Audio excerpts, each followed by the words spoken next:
नमस्ते। आज हम बात करने वाले हैं एक ऐसे बयान के बारे में जिसने पूरे देश में हलचल मचा दी है। उत्तर प्रदेश के मुख्यमंत्री योगी आदित्यनाथ ने गोरखपुर में एक कार्यक्रम के दौरान कहा कि हलाल सर्टिफिकेशन से मिलने वाला पैसा आतंकवाद, धर्मांतरण और लव जिहाद जैसी गतिविधियों में इस्तेमाल किया जा रहा है। जी हां, आपने सही सुना। हलाल सर्टिफिकेशन को लेकर सीएम योगी ने बेहद गंभीर आरोप लगाए हैं। दरअसल योगी आदित्यनाथ विचार, परिवार, कुटुंब, स्नेह, मिलन और दीपोत्सव से राष्ट्रोत्सव कार्यक्रम में लोगों को संबोधित कर रहे थे। इस दौरान उन्होंने जनता से अपील की कि ऐसे किसी भी उत्पाद को न खरीदें जिस पर हलाल सर्टिफिकेशन लिखा हो। उनका कहना था कि इस सर्टिफिकेशन के नाम पर जो पैसा इकट्ठा किया जा रहा है वही पैसा देश विरोधी कामों में लगाया जा रहा है। योगी ने कहा, जब हमने जांच शुरू की तो पाया कि करीब 25,000 करोड़ रुपए का कारोबार सिर्फ हलाल सर्टिफिकेशन के नाम पर हो रहा है। और खास बात यह है कि भारत सरकार या किसी राज्य सरकार की कोई भी एजेंसी इस सर्टिफिकेशन को मान्यता नहीं देती है। योगी आदित्यनाथ ने आगे कहा कि यूपी में हमने हलाल सर्टिफिकेशन को पूरी तरह से बैन कर दिया है।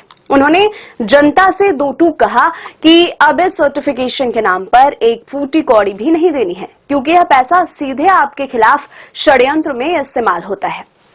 मुख्यमंत्री ने यह भी कहा कि सोशल मीडिया पर फेक अकाउंट बनाकर जाति और धर्म के नाम पर नफरत फैलाने की नई प्रवृत्ति शुरू हो गई है और इसी के जरिए लव जिहाद और धर्मांतरण जैसी गतिविधियों को बढ़ावा दिया जा रहा है। योगी बोले, महाकुंभ आयोजन के वक्त भी इन लोगों ने षड्यंत्र रचे, सोशल मीडिया पर नकारात्मक ट्वीट किए, लेकिन जनता ने उनकी नकारात्मकता को ठुकरा दिया और आयोजन को ऐतिहासिक बना दिया। इसके अलावा योगी आदित्यनाथ ने समाजवादी पार्टी के अध्यक्ष अखिलेश यादव पर भी निशाना साधा। उन्होंने कहा कि अगर अखिलेश यादव ने कभी प्रजापति समाज की पीड़ा समझी होती तो ऐसा बचकाना बयान नहीं देते।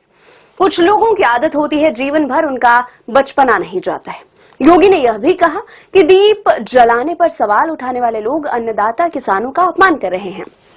उन्होंने कहा कि जो तेल दीप जलाने के लिए आता है वह किसान के खेत से आता है और मिट्टी का दीपक हमारा कुम्हार बनाता है।